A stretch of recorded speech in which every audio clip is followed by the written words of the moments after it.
Hello दोस्तों, नमस्ते। आज की कहानी है मेरी माँ खो गई। प्रतिमा की शादी शशांक से हुई थी। प्रतिमा और शशांक एक ही कंपनी में काम करते थे और दोनों बहुत खुश थे। लेकिन शायद भगवान को यह मंजूर नहीं था। एक कार दुर्घटना में शशांक की मृत्यु हो गई। तब प्रतिमा माँ बनने वाली थी। 6 महीने बाद प्रतिमा ने एक सुंदर बेटे को जन्म दिया। उसका नाम रखा अंश। अंश जब 5 वर्ष का था तब प्रतिमा के सास ससुर की भी मृत्यु हो गई। अब प्रतिमा बिल्कुल अकेली हो गई थी। जिस कंपनी में वह काम करती थी उसी कंपनी में रचित नाम का एक लड़का काम करता था। उसने प्रतिमा के सामने शादी का प्रस्ताव रखा और यह भी वादा किया कि वह अंश की पूरी देखभाल करेगा।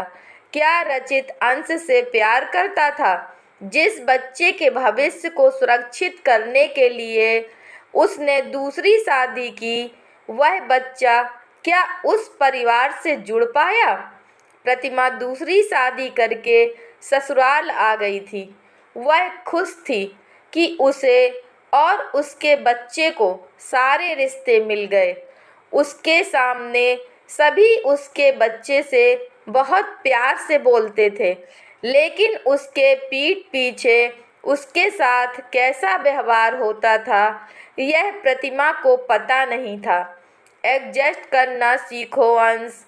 कितना माँ, कितना एडजस्ट करूं और कब तक? आप नहीं जानती आपके पीछे मेरे साथ क्या होता है, कहकर अंश ने चुप्पी साध ली।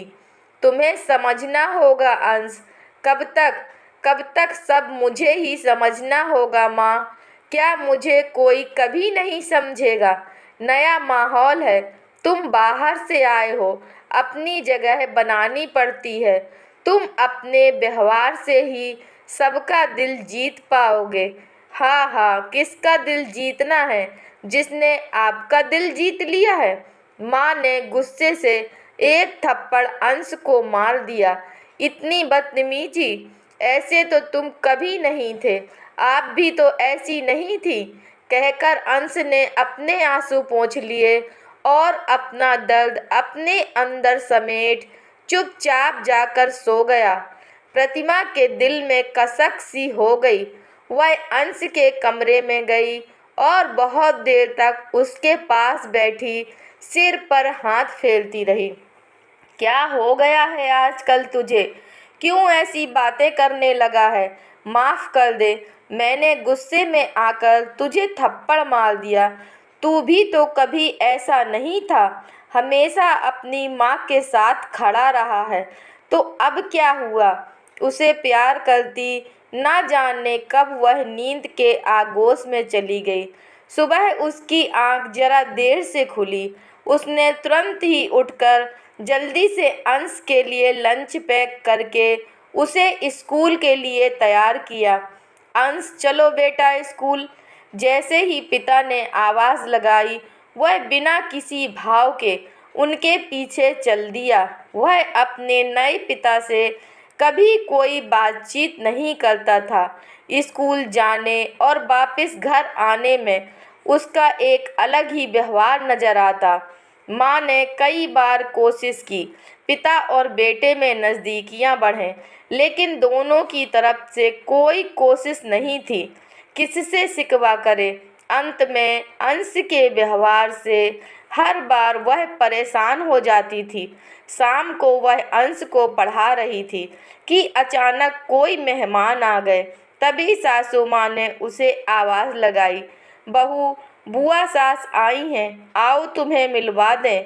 अंश को घुटन भरे कमरे से निकलने का मौका मिला। उसने अपने नए पिता से पूछा, पापा मैं खेलने जाऊं? नहीं, जब तक मेहमान हैं कमरे से बाहर नहीं निकलोगे। चुपचाप बैठकर पढ़ते रहो। लगभग 4-5 घंटे बाद जब मेहमान गए तो माँ ने कमरे में आकर गुस्से से कहा, कितनी बार तुझे बाहर आने के लिए आवाज़ दी, आया क्यों नहीं? इतनी बदतमीजी! क्या हो गया है तुझे? आखिर चाहता क्या है? कितना और किस भाषा में समझाऊं? इतने अच्छे रिश्ते मिले हैं, उन्हें समेट ले। अंश जोर जोर से हंसने लगा। रिश्ते? हा हा हा। किसे मिले हैं माँ? तुम्हें। तुम यहाँ की बहू हो। तुम्हें सास ससुर पति रिश्तेदार सब मिले हैं, और मुझे आपके सामने ये मेरे पापा हैं। और जब आप नहीं तो चुप, बिल्कुल चुप हो जा। लेकिन आज उसने चुप नहीं हुआ और बोलता रहा। मैं तो एक माध्यम था आप तक पहुंचने का। अब मेरा क्या काम? यहाँ किसने मुझे दिल से स्वीकारा होगा? क्या आप कभी समझ पाई? नहीं, समझेंगी भी कैसे? आप तो इन्हें समझने में लगी रहती हो। मेरा क्या होगा? मेरी तो माँ भी खो गई, कहकर जोर जोर से रोने लगा। माँ स्तब्ध थी। अपने इस कदम पर अफसोस करे या खुशी करे? क्या सच में वो सबकी चाहत पूरी करने में इस कदर व्यस्त हो गई कि कभी ये सोचा ही नहीं कि जिस बच्चे की खुशी, उसके भविष्य का सोचकर दूसरा विवाह कर रही है, सही मायनों में आज वह कितना खुश है। अंश ने माँ को रोता देखा तो भागकर चिपक गया और आंसू पोंछते हुए बोला, रो मत माँ, मैं पूरी कोशिश करूँगा तुम्हारे रिश्तों को अपनाने की। और वो उठकर अपने कमरे में चला गया। असहाय माँ मन ही मन सोचने लगी, जीवन एक बार मिलता है और हम भावनाओं में बहकर जल्दबाजी में निर्णय ले लेते हैं। क्यों हम नहीं समझ पाते कि किसी के असामान्य व्यवहार के पीछे कई वजह हो सकती हैं। अकेला रह जाने पर पुनः विवाह का फैसला शायद उचित था, लेकिन यदि बच्चे की वजह से मैंने ये फैसला लिया तो वो कितना खुश है, उसका भविष्य कितना सुरक्षित है, इसका ध्यान रखना भी तो मेरी ही जिम्मेदारी है। सच ही तो कह रहा है, घर की बहू के साथ कई रिश्ते स्वतः ही जुड़ जाते हैं। जोड़ना है मुझे उस बच्चे को जिसके लिए सब अनजान है। आंसू पोंछ मन ही मन प्रतिमा ने संकल्प लिया, अपने बच्चे के प्रति सारे फर्ज निभाऊंगी। उसके मन को पढ़ना मेरी जिम्मेदारी है। मैंने उसे जन्म दिया है, उसकी खुशी के लिए ही मैंने पुनर्विवाह किया है। इस रिश्ते के साथ उसे जोड़ना मेरी जिम्मेदारी है। किसी और से मैं क्यों अपेक्षा रखूं? दोस्तों, अगर यह कहानी आपको पसंद आई है तो कृपया लाइक कीजिए, शेयर कीजिए, और चैनल पर नए हैं तो कृपया चैनल को सब्सक्राइब कीजिए। धन्यवाद।